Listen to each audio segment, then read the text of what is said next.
Today we have a special treat, a new game show. Welcome to Bad Apology Bingo, the show where you'll be sorry you ever said sorry. Today our contestants are Marjorie Ingle and Susan McCarthy. Welcome to the show. All right, I'm going to read out a celebrity apology, and you buzz in to tell us where they went wrong. First up, we have disgraced cyclist Lance Armstrong. And I quote, "The truth isn't what was out there. The truth isn't what I said. And now it's gone. This story is so perfect for so long. You win the Tour de France 7 times. It's just this mythic perfect story." First, I'm just trying to control my blood pressure.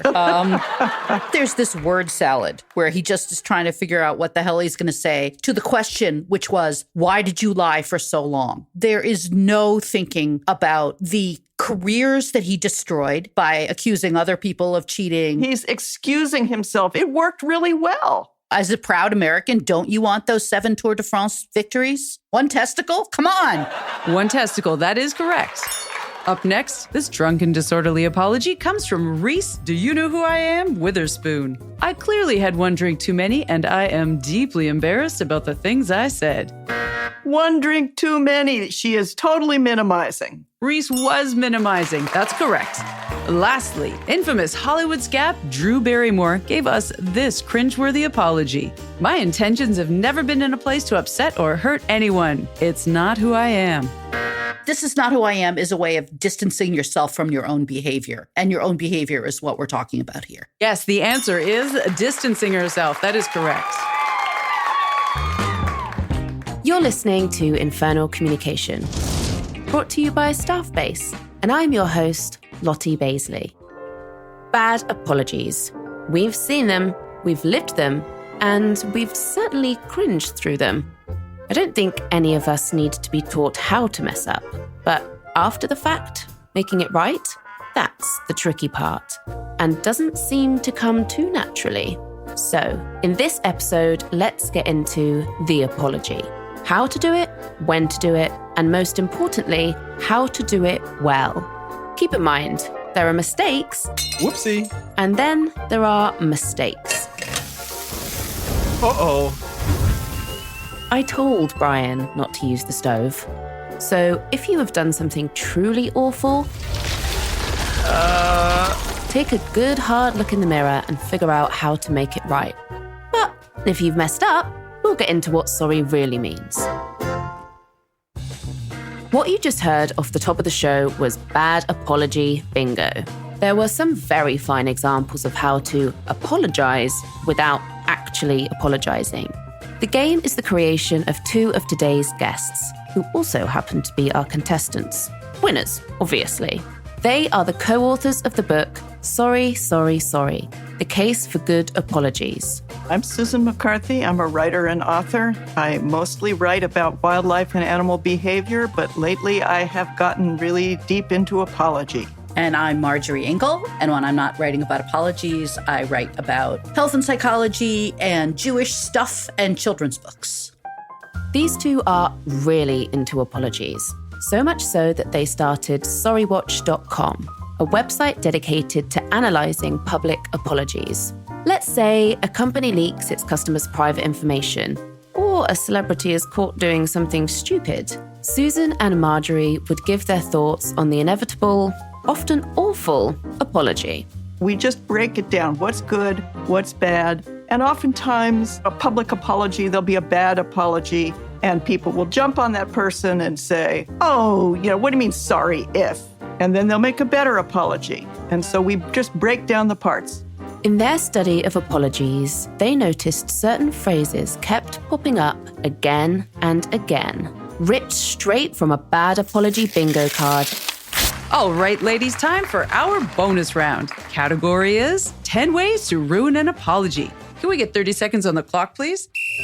Regrettable, dialogue, alleged, positivity, Jesus, journey, self-discovery. Taken out of context. Sorry if, sorry but, sorry you, it's not who I am. Absolutely amazing. Chip, tell them what they've won. Bad apologies are the worst, and Susan and Marjorie had no problem finding loads of material. So much material. We were mostly having a good time analyzing terrible politician and celebrity apologies. And the more we did it, the more we started thinking about wanting to treat apologies seriously, because we started thinking of them as an act of vulnerability and an act of bravery. And then in 2016, something happened and someone was elected, and not apologizing became a point of pride. And that made us want to do a book that was about the incredible potency of good apologies. And it was a chance for us to do even more research. That's how writers procrastinate. More research. So all that research turned into their book, Sorry, Sorry, Sorry, The Case for Good Apologies. We're all too familiar with the makings of a bad apology. So what goes into a good one? Here is a list that Susan and Marjorie have compiled.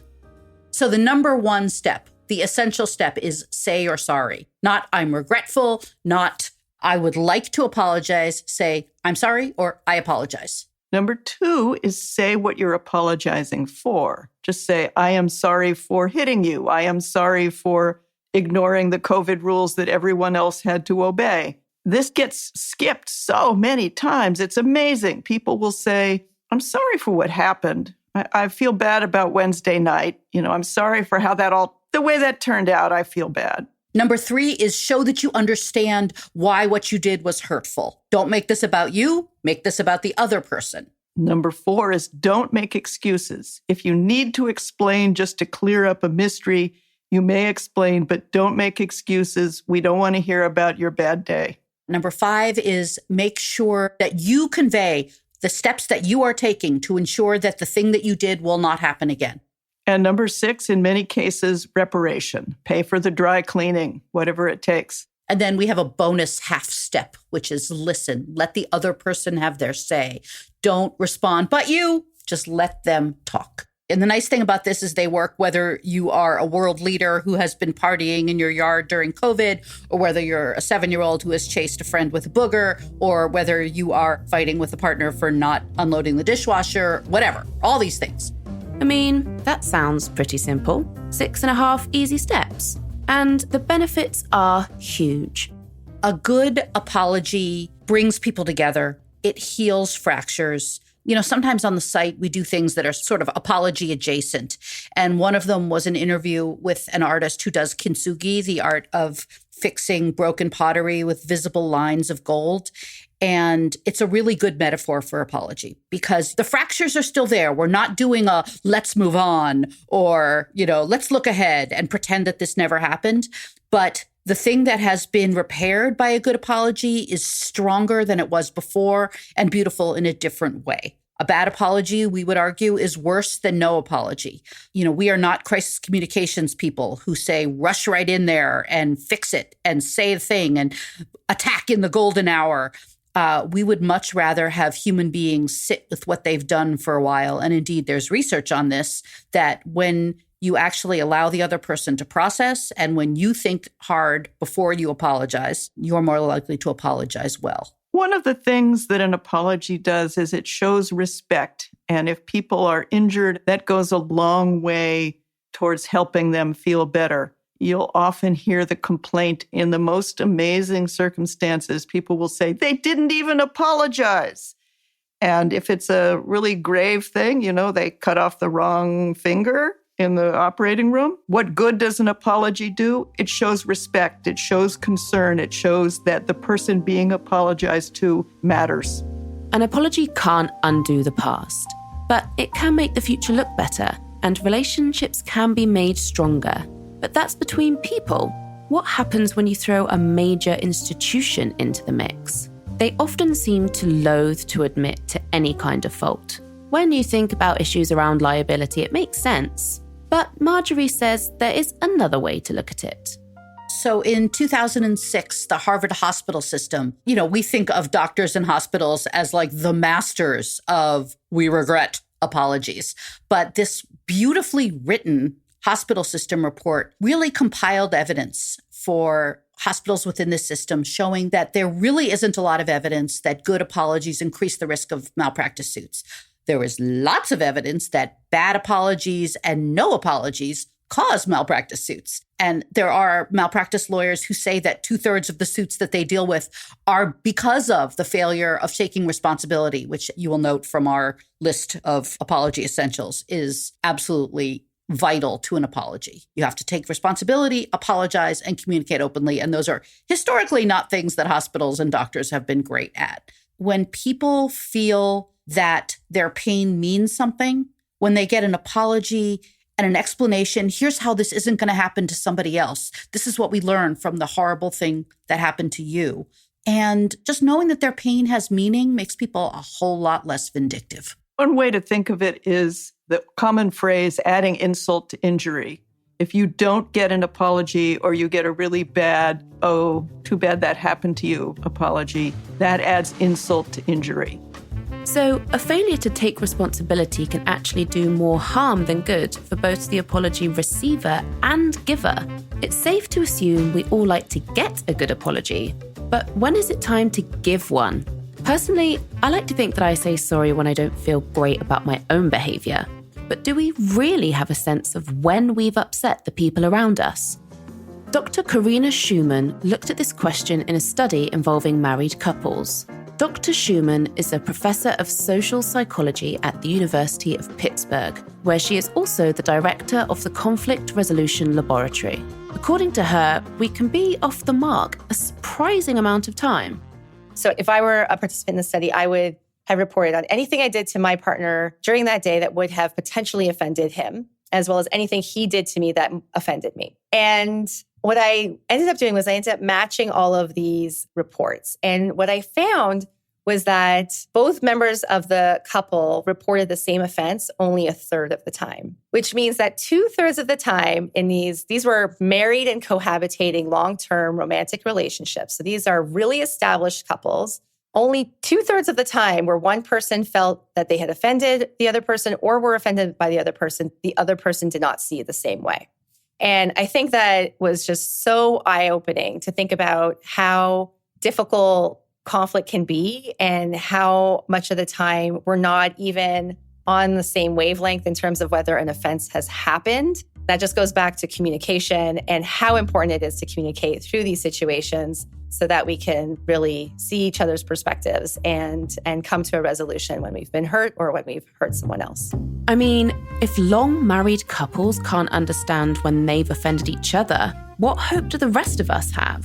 It just seems like we're often pretty clueless. We can't even read a room when the people we're closest to are in it. That's one strike against us. Another is that apologizing can be so fucking hard to do. Because it feels threatening. It's an admission of wrongdoing. Apologizing calls attention to that. And if you say nothing, you're sort of like, maybe hoping it goes away, slide under the rug, or even people choose to deny and say, it's nothing that I did that was actually wrong. And that can be so much easier to do. It can make us feel better about ourselves, to protect our self-image, to say what we did was fine, what we did was justifiable. And in so many situations, there's also a lot of gray area. We don't feel like we're the only person responsible in this conflict situation. You said this to me before, and that provoked me, or I may be snappy, but you've been distant. And these are the kinds of things that we are working with in real life. And so in those types of situations where we feel like there's dual responsibility, it can feel frustrating or uncomfortable to be the first one to say, let me take accountability for what I've done in this situation, as opposed to, waiting for that other person to go first. And sometimes we feel that if we take accountability for our part, it lets them off the hook for taking accountability for their part. And there's actually research that actually shows the opposite, that when we take accountability for our part, they're more likely to take accountability for their part. And then when we actually are going through the apology itself, and then right after, we're like, hey, that was actually really not so bad. And I feel better now. And look, our relationship is mended and all these great things happen. But we don't anticipate that when thinking about all those uncomfortable feelings that come with saying, I'm sorry. And according to Marjorie, there's also a little old-fashioned narcissism at play. We are all programmed. Our brains are designed to help us see ourselves as the hero of our own story. Where have I heard that before? Did somebody call for a hero? Go back to episode 2, you twit. I am reborn! We have to basically see ourselves as, we're screwed up like everybody, but basically we're good people. And when we are faced with a situation that requires an apology, there is a cognitive dissonance there. I'm a good person. How could I have done this terrible thing? It must not have been so terrible. There were extenuating circumstances. The other person did a bad thing too. So to overcome our brain's functioning, to be able to say, nope, I owe someone an apology and I'm going to deliver it, is incredibly cool and impressive. And let's add privilege to the list of things that keep us from offering a good apology. There are people who go through life thinking that they're doing well because they're doing good. Susan says a good example of that line of thinking was her great-grandparents, who were quite prosperous and quite devout, and they believed that they were prosperous because they had been rewarded for their virtue. And then the Great Depression came along, and they had a really hard time understanding why they were no longer being rewarded. People are complicated, and so are our brains. According to Susan, there is an additional benefit to apologizing that involves less how the apology makes us feel and more about how the mind works. The Zeigarnik effect is the rule that uncompleted actions are better remembered than completed actions. So if I do something dumb and I apologize for it, that's a completed action, and it's not as important for me to remember as if I say something dumb and I never apologize. It's kind of pending, always pending, and it's very memorable. There have been a few times when I apologized for something, and then later, much later, I thought, oh, that would be great for Sorry Watch. What was the stupid thing I said? What was it? I can't even remember. And that was because it was a completed action. I said the stupid thing, I apologized, all done. One more reason to apologize, even if you didn't do anything wrong, is to show remorse for something that's happened on your watch, even if you may not be entirely responsible. Say in a business setting, you have a team that works for you. Some decision has come down from above. Hey, if you could just tell your team it's now mandatory tuxedos at work.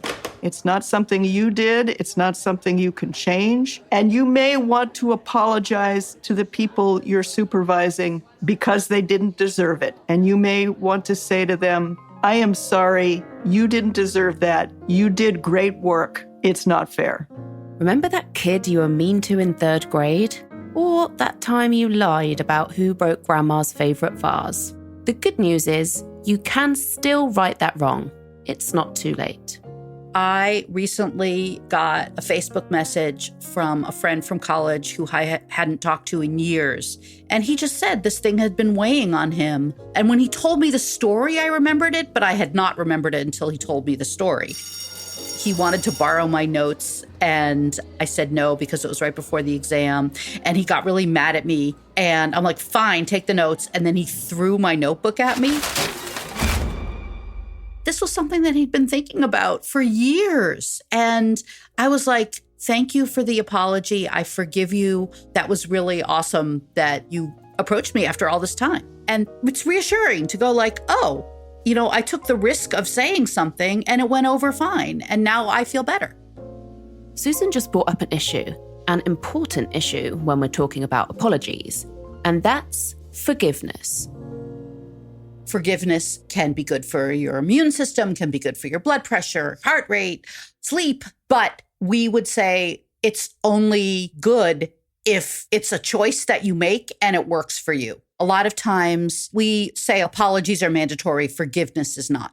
That's a great reminder. Sincerity has to be at the heart of apologies and forgiveness. Here's Dr. Schumann with her final thoughts.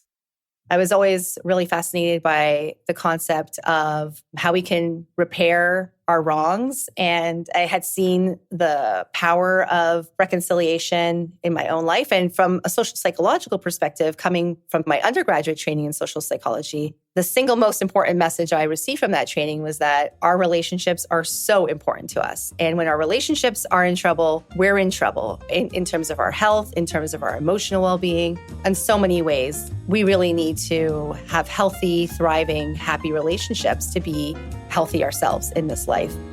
Whether at home or at work, our relationships with each other dictate what kind of lives we live. When people don't feel heard and respected, they get upset and mad. Apologizing is a necessary part of life. It can be uncomfortable and requires you to put your ego aside. Knowing how to apologize sincerely is crucial to maintaining open and clear communications. And a bad apology can be worse than no apology at all. So, the next time something goes wrong, either at work or within your social circle, try putting yourself in the other person's shoes. What would you want to hear? What would you want done? But more importantly, how can you make it right?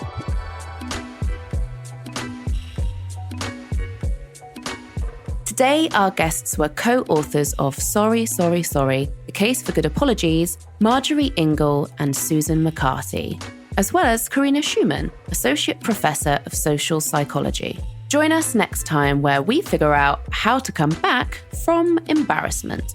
An hour and a half later, it had had a few hundred retweets. From there, it just blew up to the point where, without any fear of exaggeration, it was a global news story for about 24 hours. It was incredible.